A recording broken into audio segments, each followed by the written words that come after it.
it's Angela Walters from Quilting is My Therapy, and I'm back with another episode of the Daytime Quilt Show.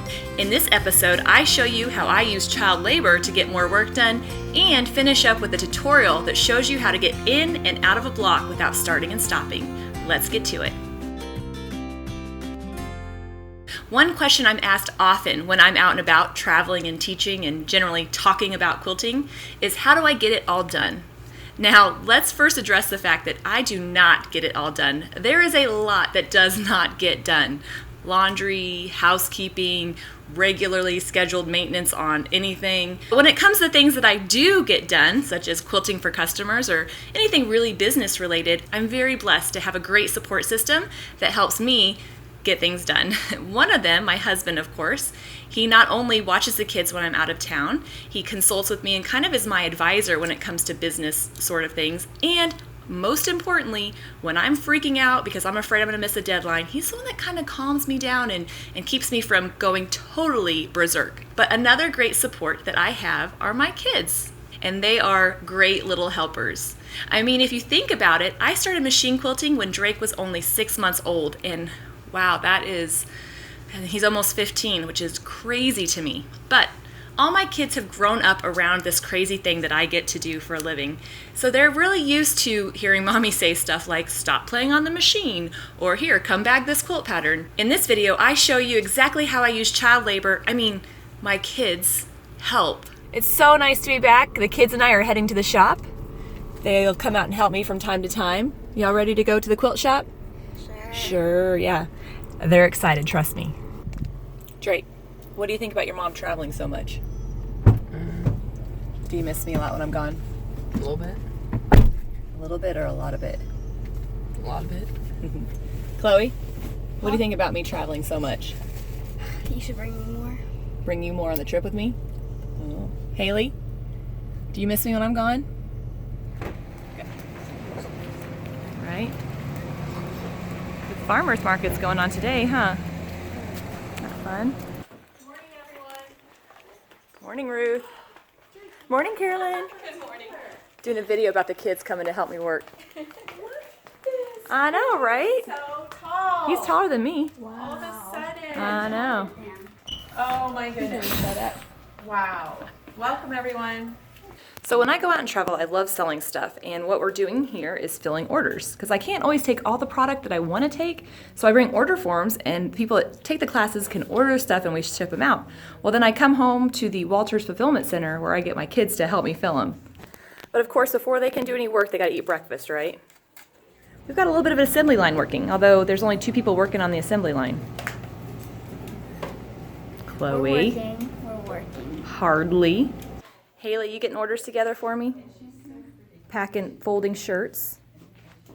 So her job has been getting all these books pulled together. And she's been collecting them for me so that I can turn around and bag them and tag them with our Quilting is My Therapy sticker. And Drake, do you think your job is quality control, make sure we get stuff done, or what? Chloe's job is definitely supervisor. Haley, how come I feel like we're the only ones working? Do you feel that way, baby girl? Do you think I should pay you and not them? I think so too. Okay, Chloe, you are 12 years old, Yes. correct? And you say that you want to handle my social media. Yes. Now, as of right now, I do all my own stuff because I like it. So if you were doing social media right now, what post would you title what's going on right now? Help me. Help me. Did you get me my large shirt? Thank you. It's so nice having somebody bring me the stuff and all I have to do is bag it. Haley, you're pretty awesome. Now I'm just looking for my other worker. What you doing there, son? You're done helping your mom? Your mom that loves you and feeds you and gave birth to you and keeps you happy?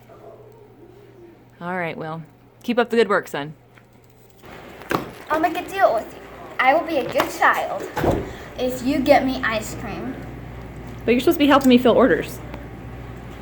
All right, so reward for a job well done is ice cream. Well, it may have taken a little bit longer than it should have, but we did finally get those orders filled and they'll be going back out. But the one thing that my kids don't help me with is the quilting. I love doing that. There's something about putting the headphones on, listening to some good music, and just quilting my worries away. And the hardest thing about quilting isn't necessarily doing the design, it's being able to quilt the block and then move on to the next one. And in this video, I'm going to show you how I work my way around the block, leaving myself a path to come out to the edge. The Sweet Tooth quilt was designed by Julie Herman of Jaybird Quilts, and I love quilting her quilts because there's all sorts of fun shapes.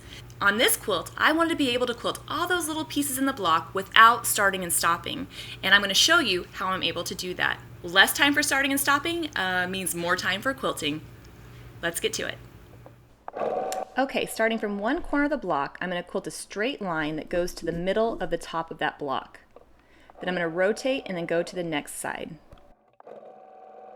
Once I've created that initial V shape, I'm going to echo inside it 2 more times, and I'm going to end up on the opposite side of the block from where I started. The reason that I'm quilting 3 of these V shapes is not because I necessarily love the way it looks, it's just that I know that an odd number of lines is going to make me end on the opposite side from where I started. And since I want to quilt this block without starting and stopping, I want to be able to start at one point, end at the next, so I can continue working my way around the block. And I'm just going to keep on doing this around the whole outside.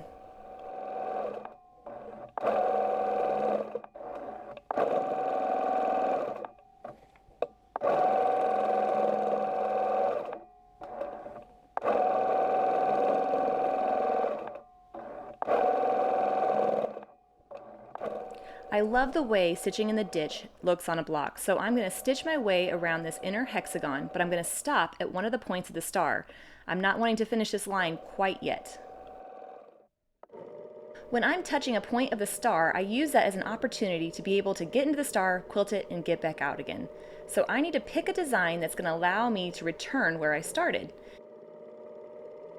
And this curvy flower kind of shape that goes from point to point to point is exactly what I want to do. And if you notice, as I'm working my way around filling in those diamonds, eventually I'm going to return to exactly where I started.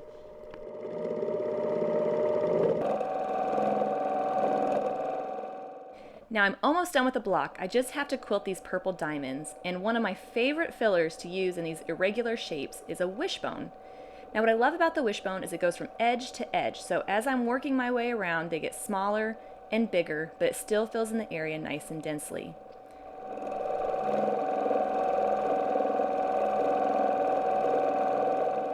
Another thing I love is that the wishbones allow me to go from one point on to the next. So I'm working my way around this whole star, and I'm going to eventually end up right back where I started.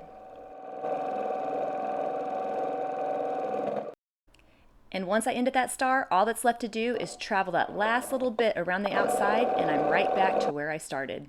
And there you have it, a whole block quilted without any starts and stops. So what did you think? I promise it's not as hard as it looks. Just remember, whether you're working on a long arm or a sit-down sewing machine, you want to leave yourself a path so that you can work your way back out to the outside of the block. But don't forget to subscribe, because I'm going to be releasing these videos hopefully every week if I can, and I wouldn't want you to miss a single episode. Thanks so much, and happy quilting!